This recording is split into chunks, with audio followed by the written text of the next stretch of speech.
জুলাই বিপ্লব ওসমান হাদি লাশ, আন্তর্জাতিক সরকার বিবৃতি, সকল প্রকার সহিংসতার বিরুদ্ধে সতর্ক থাকবে। আমরা চাই যে এটার একটা সুষ্ঠু বিচার হোক। আমরা দেখতে চাই অন্য খুনিদের ধরে আনা হোক। বিচার এই জমিনই আমাদেরকে দেখাও, কেন এই বাচ্চারা কি করছে, ছোট একটা শিশু বাচ্চা।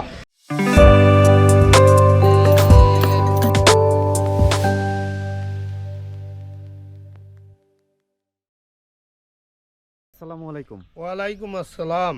কেমন আছেন আপনি? আলহামদুলিল্লাহ, আল্লাহ পাকের ইচ্ছা। আঙ্কেল, এই জায়গাটার নাম কি? খাসমহল। খাসমহল। জি।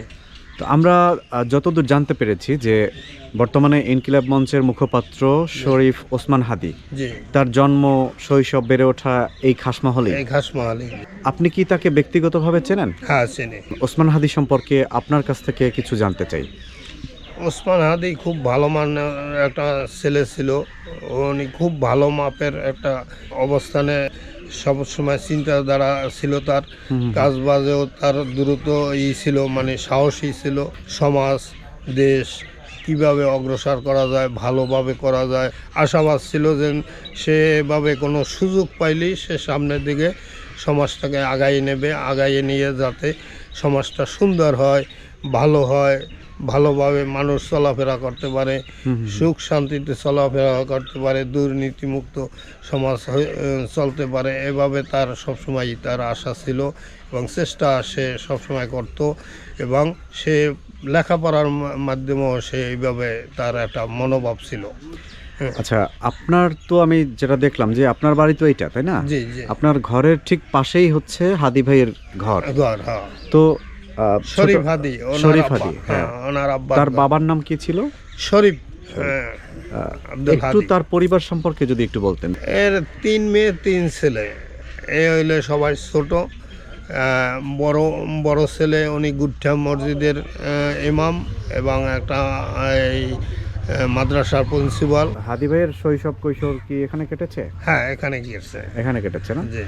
তাকে তো আপনারা ছোটবেলা থেকে দেখছেন। হ্যাঁ, দেখছি। কেমন ছিলেন, মানে আচার আচরণ, চালচলন? ভালো, খুবই ভালো ছিল। ভালো ছিল। হ্যাঁ, মিষ্টি আচারের কথা বলতো, সবার সাথে কথা বলতেন। হ্যাঁ। এখানে তার ব্যবহারটা ভালো ছিল, খুবই ভালো ছিল ব্যবহার। তার কথাবার্তা ভালো ছিল। তিনবারই ব্যবহার কেউই খারাপ ছিল না, ব্যবহারগুলোই ভালো ছিল মানুষের সাথে। তেমন কোনো 3 বোন 3 ভাই। 3 ভাই। জি। আচ্ছা, তাদের সবারই তো এখানেই বেড়ে ওঠা, এখানেই জন্ম, তাই না? হ্যাঁ হ্যাঁ। তো তার বাবা তো একটা মসজিদের ইমাম ছিলেন। হ্যাঁ, এই খাসমহল মসজিদের ইমাম। এখানে কাছেই মসজিদটা। হ্যাঁ হ্যাঁ হ্যাঁ, খারাপ না, ভালোই ছিল, মোটামুটি ভালোই ছিল। আচ্ছা, তো আসলে এখন এই যে তাকে যে দুষ্কৃতিকারীরা জি। গুলি করে এইভাবে যে হত্যা করলো, আসলে এ বিষয়ে আপনার কি বলার আছে? দুষ্কৃতিকারীদের বিচার হওয়া উচিত, তারা সর্বোচ্চ শাস্তি দেওয়া উচিত গভর্নমেন্টের। এটা আমরা চাই, আমাদের এটা প্রত্যাশা, আমাদের এটাই যাতে এই শাস্তি হইলে সমাজের মানুষগুলো আর সামনের দিকে অগ্রসর হইতে পারবে। আর যদি এরা শাস্তি থেকে বের হয়ে যায় তাহলে মানুষ আরও হীনতায়, আরও সে মানুষ পিছনে চলে যাবে। তাই এটা আমরা সবাই চাই, আমরা দেশবাসী চাই যে তার সর্বোচ্চ সাজা হোক। একটা ভালো মানুষকে এভাবে যদি হত্যা করা হয় তাহলে খারাপ মানুষ তো আর বেঁচে থেকে লাভ নাই, তাহলে খারাপ মানুষের সমাজটা চলে যাবে, ভালো মানুষের কোনো অধিকার এই সমাজে থাকবে না। তাহলে আমরা বেঁচে থেকে তো একই অবস্থায় আমরা চলতে হবে, আর তাদের তলে মাথা দিয়ে আমাদের বসবাস করতে হবে। তাই এটা আমরা কখনো চাই না। ভালো একটা সমাজ আর আসুক, আল্লাহ পাক এটা আমাদেরকে দান করুক। আমরা ভালো সমাজে বসবাস করতে চাই, 4টে ডাল ভাত খাই আমরা বাঁচতে চাই, এটা আমাদের কাম্য। আমরা কেউর কাছে ঋণী হতে চাই না। আমরা নিজের কাজ নিজেরা করিয়া খাইয়া যেন ভালোভাবে চলতে পারি, ভালো সমাজে একটা বসবাস করতে পারি, এইটাই আমরা সবসময় চাচ্ছি। আসসালামু আলাইকুম। জি, ওয়ালাইকুম আসসালাম রহমতুল্লাহ। কেমন আছেন আপনি? আলহামদুলিল্লাহ, ভালো আছি। ভাইজান, আমরা তো এই মুহূর্তে আছি নলসিটির খাসমহল এলাকায়। জি। আপনার পেছনের যে বাড়িটা, এটা তো শরীফ ওসমান হাদি ভাইয়ের বাড়ি। জি।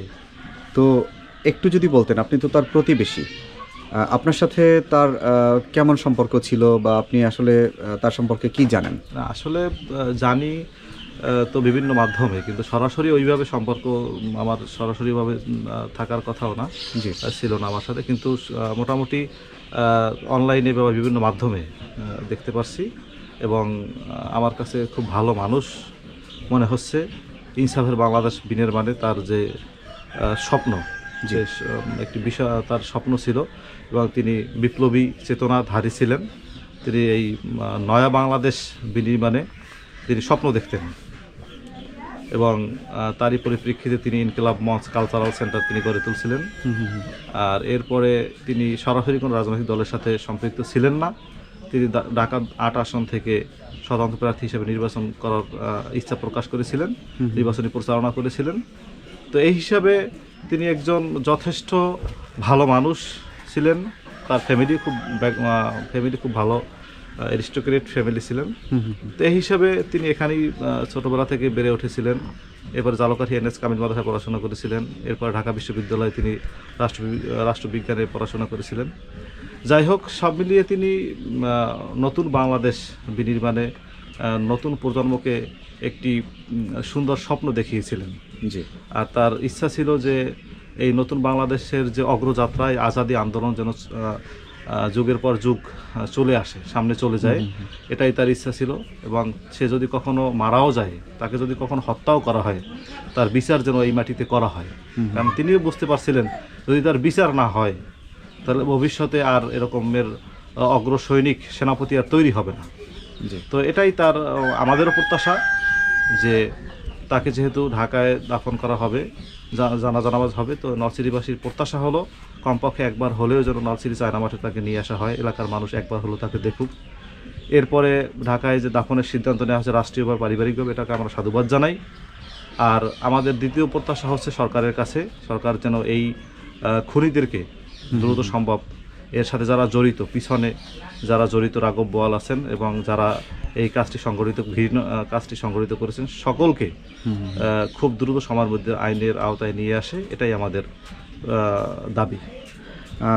শরীফ ওসমান হাদি ভাই, আপনার কি তার সাথে কখনো দেখা হয়েছে আপনার সাথে, মানে সামনাসামনি সেভাবে হয়ে ওঠে নাই, কিন্তু মোটামুটি আমি তার শুভাকাঙ্ক্ষী এবং তার ভক্ত ছিলাম, এটাও বলা যেতে পারে। মানে আপনি কি জানতেন যে তার বাড়ি এখানে, কিংবা এটা আগে জানতাম? তার বাবা সম্পর্কেও জানতাম, তার বোন সম্পর্কে, তার পরিবার সম্পর্কে একটু বলেন তো আমাকে। তার বড় ভাই ডক্টর মাওলানা আবু বকর সিদ্দিক সাহেব, তিনি জালকাঠি NS কামিল মাদ্রাসার প্রভাষক ছিলেন। এরপরে তিনি বাগিয়া আল আমিন কামিল মাদ্রাসা বরিশাল সেখানে প্রিন্সিপাল হয়েছেন।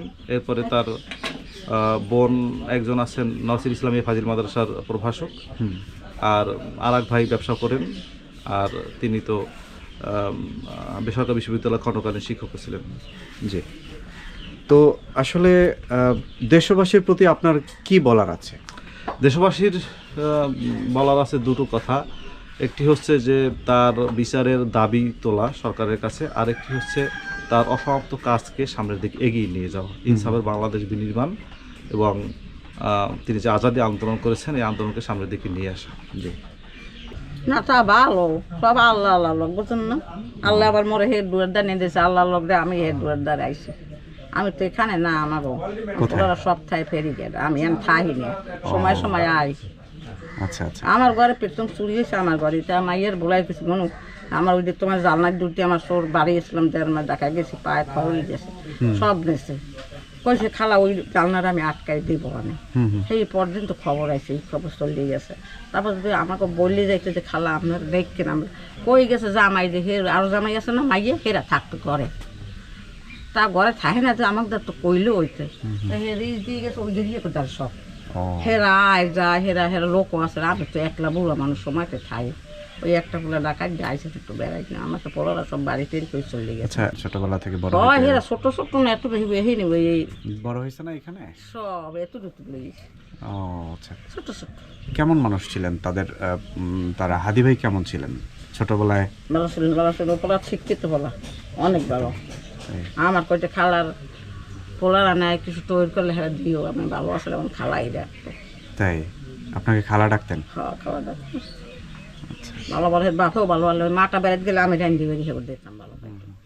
সে তো আল্লাহ আল্লাহ রোগ বোঝেন না, সব রোগ আনা না। আচ্ছা, তাদের ঘর যে চুরি হয়েছিল সেই দিনের ঘটনাটা একটু বলেন তো।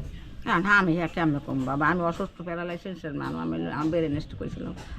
ও ওসমান খুবই ভালো মানুষ এবং ভালো তার চালচলন কথাবার্তা, ওসমানের সব দিকই ভালো এবং কাজবাজ যাই কিছু করছে সে ওইভাবেই করছে। কোনোখানে উপস্থাপনা করতে গেলেও সে ওসমান ওইভাবেই এই উপস্থাপনা করতে খুব সুন্দরভাবে চমৎকার উপস্থাপনা করতো যে কোনো জায়গায় বা যে কোনো ইসে সে খুবই ছিল। এবং এর মতো একটা আমি দেখি না, এত ভালোভাবে উপস্থাপনা, এত ভালোভাবে কথা বলা খুব কম মানুষই ছিল এবং খুব সাহসী ছিল।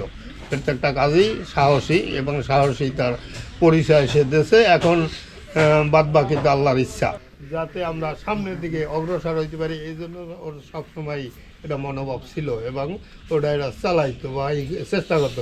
এবং এই ছেলেপান নিয়েও সবাই নিয়ে এটা করতো, ক্রিকেট খেলতে যাইতো বা এই করতো, এইভাবে তার ছিল। আবার এখানে বৈশা সে করতো, বৈশা সবাই ছেলেপান নিয়ে কথা বলতো, করতো কীভাবে ভালো কিছু করা যায়, এই চিন্তা ভাবনা সবসময় ওর ভিতরে থাকতো। এবং এইটাই ও চাইতো যে যাতে এই সমাজটা, এই পরিবেশগুলো সুন্দরভাবে করা যায় কীভাবে, এই নিয়েই ও ব্যস্ত থাকতো।